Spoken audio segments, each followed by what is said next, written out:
22 സ്ഥാനാർത്ഥികളുടെ ആദ്യ പട്ടിക ബി.ജെ.പി. തയ്യാറാക്കി. നേമത്ത് ഒ. രാജഗോപാലും വട്ടിയൂർക്കാവിൽ കുമ്മനം രാജശേഖരനും മത്സരിക്കും. കെ. സുരേന്ദ്രൻ മഞ്ചേശ്വരത്തും ജോർജ് കുര്യൻ പുതുപ്പള്ളിയിലും മത്സരിക്കും. Shobha Surendran Palakkad, C. K. Padmanabhan Kunnamangalam, എം.ടി. Ramesh Aranmula, PS. Sreedharan Pillai Chengannur എന്നിവരാണ് ആദ്യ പട്ടികയിലെ സ്ഥാനാർത്ഥികൾ. ഇന്ന് ചേർന്ന ബി.ജെ.പിയുടെ സമ്പൂർണ്ണ തെരഞ്ഞെടുപ്പ് കമ്മിറ്റി യോഗത്തിലാണ് ആദ്യഘട്ട സ്ഥാനാർത്ഥി പട്ടികയ്ക്ക് അന്തിമ രൂപം നൽകിയത്. ബി.ജെ.പിയുടെ മുൻനിര നേതാക്കളെല്ലാം മത്സരരംഗത്തുണ്ടാകും.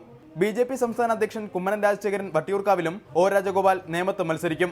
കാട്ടാക്കടയിൽ പി. കെ. കൃഷ്ണദാസാണ് സ്ഥാനാർത്ഥി. മഞ്ചേശ്വരത്ത് നിന്ന് തന്നെയാവും കെ. സുരേന്ദ്രൻ ഇത്തവണയും ജനവിധി തേടുക. പാലക്കാട് ശോഭാ സുരേന്ദ്രൻ സ്ഥാനാർത്ഥിയാകും. സി. കെ. പത്മനാഭൻ കുന്നമംഗലത്തും എ. എൻ. രാധാകൃഷ്ണൻ മണലൂരും മത്സരിക്കും. ബി.ജെ.പി സംസ്ഥാന വൈസ് പ്രസിഡന്റ് ജോർജ് കുര്യനാണ് പുതുപ്പള്ളിയിൽ ഉമ്മൻചാണ്ടിക്കെതിരെ അംഗത്തിനിറങ്ങുക.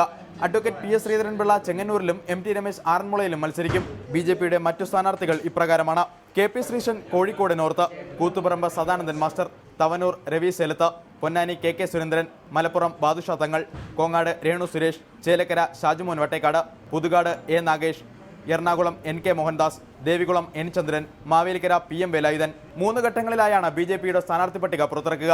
16-ന് കേന്ദ്ര തെരഞ്ഞെടുപ്പ് കമ്മിറ്റിയുടെ അംഗീകാരത്തോടെ സ്ഥാനാർത്ഥികളെ ഔദ്യോഗികമായി പ്രഖ്യാപിക്കും. 15-ാം തീയതി ഘടകകക്ഷികളുമായിട്ടുള്ള ചർച്ചകൾ നടക്കും കോഴിക്കോട് വെച്ച്.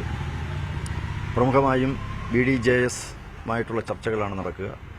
ആ ചർച്ചയിൽ വെച്ച് BDJS-മായിട്ടുള്ള ചർച്ചകൾ പൂർത്തിയാക്കി അന്ന് അതിൻ്റെ പട്ടികയ്ക്ക് അന്തിമ രൂപം നൽകുന്നതാണ്.